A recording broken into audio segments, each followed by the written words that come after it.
यौम ईद उल फितर मुसलमानों के लिए खुशी, मोहब्बत और इज्तिमाइयत का एक अजीम दिन है। ये दिन रमज़ान उल मुबारक के बाद आता है और मुसलमानों के लिए अल्लाह का इनाम समझा जाता है। ईद उल फितर के साथ वाबस्ता रिवायात और रवाजों में बाज़ औक़ात ऐसी मुआशी नाहमवारियाँ देखने में आती हैं जो समाजी तक़सीम को मज़ीद गहरा कर देती हैं। खास तौर पर ईद के मौका पर तोहफ़े देने की रिवायत एक ऐसी मिसाल है जो बाज़ औक़ात माली दबाव, समाजी तफ़ावत और ज़हनी इज़्तिराब को जन्म देती है।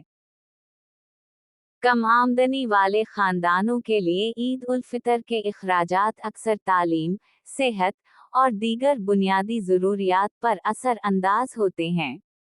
इसके नतीजे में वो तबका जो पहले ही मुआशी तौर पर पसमानदा होता है, मज़ीद मुश्किलात में मुब्तला हो जाता है।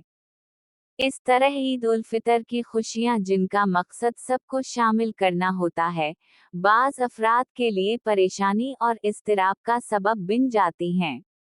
तोहफ़े देने का अमल बाज़ औक़ात जज़्बाती दबाव का भी सबब बनता है।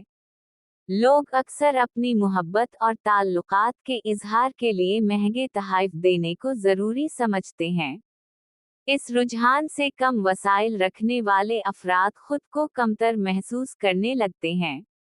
वो ये महसूस करते हैं कि अगर वो महंगे तोहफ़े ना दे सकें तो उनके ताल्लुकात मुतासिर हो सकते हैं।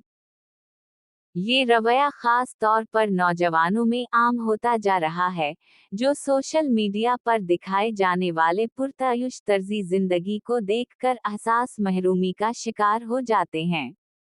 ईद उल फितर का एक और अहम पहलू बच्चों के साथ वाबस्ता है।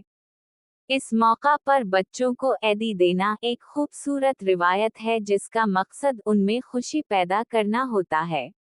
मगर हालिया बरसों में ऐदी की रकम में इजाफे का रुझान आम हो गया है, जिससे बाज़ वालिदैन पर माली दबाव बढ़ने लगा है। वालिदैन बाज़ औक़ात अपनी इस्तिताअत से ज़्यादा रकम बच्चों को ऐदी के तौर पर देते हैं ताकि वो समाजी तवक्कुआत पर पूरा उतर सकें। ये सूरत-ए-हाल कम वसाइल वाले ख़ानदानों के लिए मज़ीद परेशानी पैदा करती है। ईद उल फितर के मौका पर मुआशी तफावत के असरात को कम करने के लिए ज़रूरी है कि ईद की असल रूह को समझा जाए। सदका फ़तर जैसे अहकामात का मकसद यही है कि कोई भी फ़र्द मुआशरती दबाव या एहसास महरूमी का शिकार ना हो। मुआशरे में इन रिवायात को फ़रोग़ देने की ज़रूरत है जो सबको अपनी इस्तिताअत के मुताबिक ईद की खुशियों में शरीक होने का मौका दें। लोगों को ये शऊर देना भी ज़रूरी है कि तोहफ़े देने का मकसद मोहब्बत और ताल्लुकात को मज़बूत करना होता है, ना कि माली हैसियत का मुज़ाहिरा करना। ईद उल फितर को हकीकी मानों में खुशी का मौका बनाने के लिए ज़रूरी है कि हम अपनी इस्तिताअत के मुताबिक खर्च करें और ऐसे अफराद का ख़ास ख्याल रखें जो मुआशी मसाइल से दोचार हैं।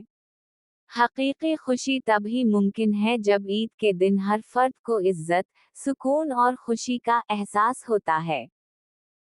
ईद उल फितर खुशी, शकर गुजारी और भाईचारे का त्यौहार है।